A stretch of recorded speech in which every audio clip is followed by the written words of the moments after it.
بسم اللہ الرحمن الرحیم۔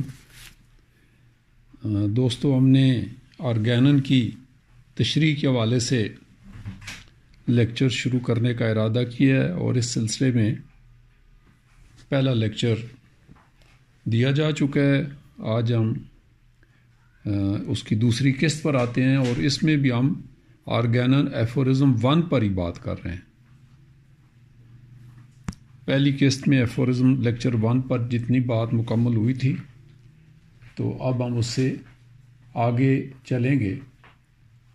تو لیکچر کے شروع میں، لیکچر کے آخر میں ہم نے جہاں پر بات ختم کی وہ یہ تھا کہ ایک فزیشین کو جو ہے اس کے مشن میں کسی غفلت، لاپرواہی اور نالائقی کی گنجائش نہیں۔ اسے اپنی ذاتی خواہشات کی قربانی دے کر انسانیت کی خدمت کرنا ہوتی ہے، اور یہ سب کچھ آنے میں ہم سے چاہتے ہیں۔ آپ فزیشین کے کام کا ان حضرات کے کام سے موازنہ کر سکتے ہیں جو دین کی تبلیغ کی لیے نکلتے ہیں، خالصتاً خدمت کے جذبے سے سرشار، دوسروں کی بھلائی کے لیے۔ تو جیسے تبلیغ دین عبادت ہے، ویسے ہی معالج کا پیشہ عبادت ہے۔ دوستو، اسی پیراگراف میں جب ہم لفظ ہومیوپیتھ کی بجائے فزیشین دیکھتے ہیں، اس پیراگراف میں آنے میں نے لفظ ہومیوپیتھ کی بجائے فزیشین کا لفظ استعمال کیا ہے۔ اس کا مطلب یہ ہوا کہ جو کوئی بھی مریضوں کا علاج کرتا ہے، اس کا تعلق چاہے کسی بھی پیتھی سے ہو، کسی بھی سسٹم آف تھراپیوٹک سے ہو، بنیادی طور پر وہ فزیشین ہی ہے۔ لہذا آنیمین نے آرگینن میں لفظ فزیشین ہی استعمال کیا۔ آنیمین کو یقین تھا کہ دنیا جلد یا بدیر قوانین بالمثل کو تسلیم کر لے گی، اور یہی لفظ استعمال ہوگا، کیونکہ آنیمین کے نزدیک یہ ایک آفاقی سچائی ہے۔ یعنی قوانین بالمثل جو ہے وہ آفاقی سچائی ہے۔ اور اس پیراگراف میں آنے میں نے لفظ کیور استعمال کیا ہے۔ بظاہر کیور اور ٹریٹمنٹ ایک ہی الفاظ معلوم ہوتے ہیں، ایک ہی ان کا مطلب معلوم ہوتا ہے، لیکن اگر غور کیا جائے تو کیور جو ہے وہ بہت گہرے مطلب کا عامل ہے۔ یعنی مریض کی صحت کی مکمل بحالی اور شفا یابی، کسی شے کو بیرون خطرات سے محفوظ کرنے کا عمل۔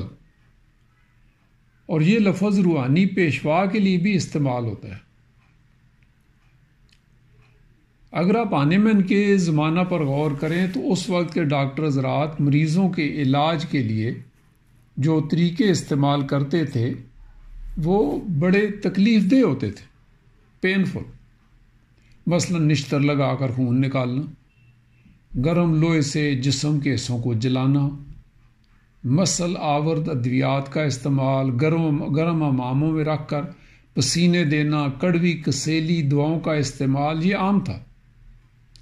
یعنی ایسا علاج جس میں مریض کے لیے تکالیف و آزار زیادہ اور شفا یابی کے امکانات کم تھے۔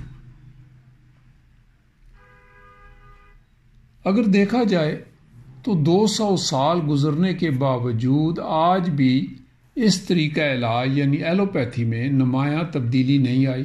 آج بھی بیماریوں کے نام پر علاج کیا جاتا ہے، مثلا دمہ کا علاج، ٹائیفائڈ کا علاج، ملیریا کا علاج، ٹی بی کا علاج، گردوں کا علاج، ٹھیک ہے، جوڑوں کے دردوں کا علاج وغیرہ۔ یہ ایسا علاج ہے جو کبھی ایک اور کبھی دوسری بیماری کے نام پر تا حیات جاری رہتا ہے، اور جس کے سائیڈ ایفیکٹس الگ سے بھگتنا پڑتے ہیں۔ وائرل امراض میں اینٹی بایوٹکس ادویات کا استعمال اور بلاجواز کارٹیزون کا استعمال تو ایلوپیتھی میں ایک دستور بن چکا ہے، اور ایسے علاج کو ہرگز کیور کا نام نہیں دیا جا سکتا۔ کیور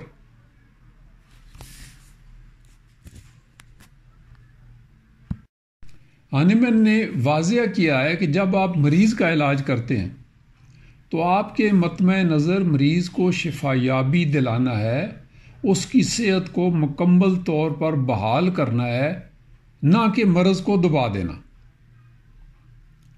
اور میں نے اپنے کلینک میں لکھا ہوا ہے کہ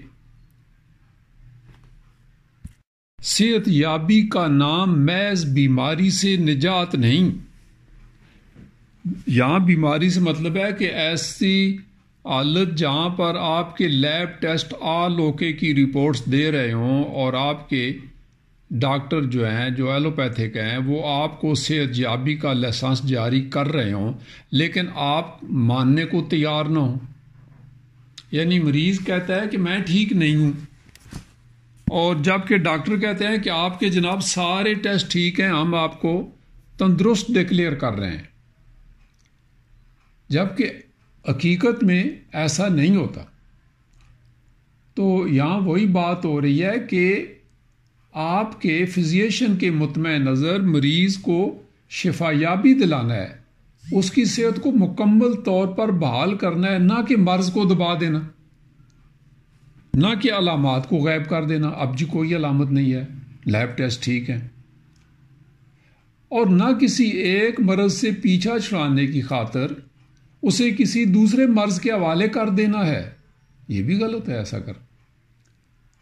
اور نیز یہ بھی دیکھنا ہے کہ کہیں ایسا تو نہیں کہ آپ کے علاج سے بظاہر مرض تو غائب ہو گیا، جیسا میں نے کہا لیب ٹیسٹ تو آل اوکے ہو گئے، پیتھالوجی کوئی سامنے نہیں آ رہی، لیکن مریض کا معیار صحت تنزل کا شکار ہو گیا۔ معیار صحت، کوالٹی آف لائف جو ہے وہ ڈیٹیریوریٹ ہو گئی، وہ نیچے چلی گئی نا۔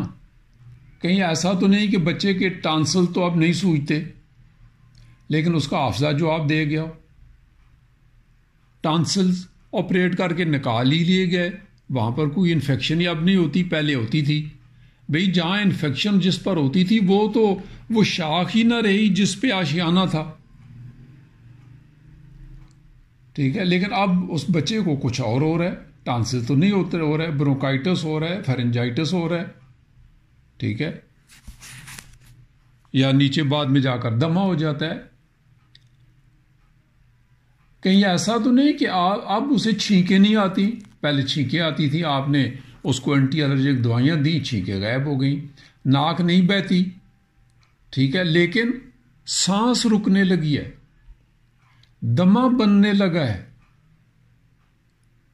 اور اگر ایسا ہے تو یہ سراسر خسارے کا سودا ہے، مریض کے ساتھ ناانصافی ہے، ہومیوپیتھی کے ساتھ ناانصافی ہے، ساری انسانی نسل کے ساتھ ناانصافی ہے، انسانیت کے ساتھ ناانصافی ہے۔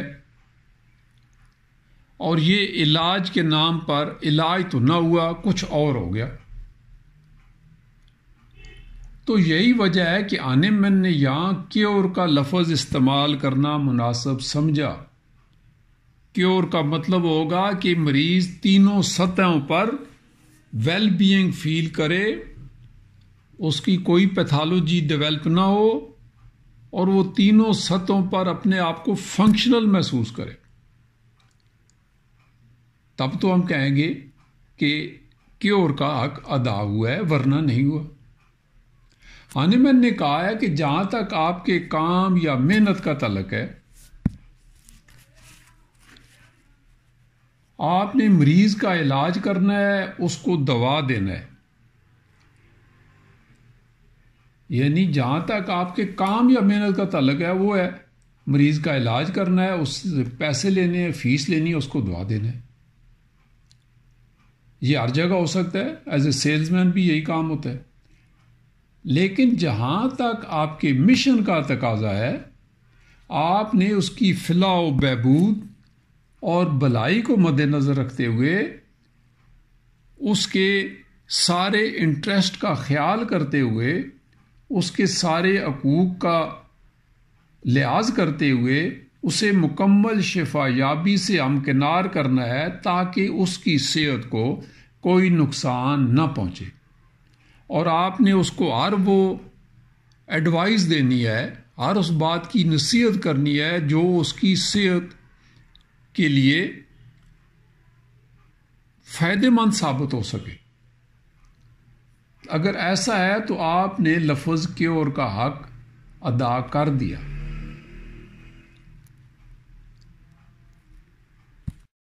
یہاں پر ہم آرگینن ایفورزم 1 لیکچر 2 یعنی پارٹ 2 کا اختتام کرتے ہیں، اور پھر یہیں سے ہم آرگینن ایفورزم 1 لیکچر 3 پر پھر آپ کے پاس حاضر ہوں گے، اور یہ سلسلہ جو ہم نے HTL گروپ کے لیے شروع کیا ہوا ہے انشاءاللہ اسے ہم بتدریج آگے بڑھاتے جائیں گے۔ تھینک یو سو مچ۔ اس حوالے سے اگر جو پہلے 2 لیکچر ہو چکے ہیں، پہلا اور یہ دوسرا لیکچر ہے، اس حوالے سے اگر کوئی بھی سوال آپ کے ذہنوں میں اٹھتے ہوں تو آپ گروپ میں کر سکتے ہیں۔ ہماری کوشش ہوگی کہ آپ کے سوالوں کے جواب دیے جائیں۔ Thank you so much.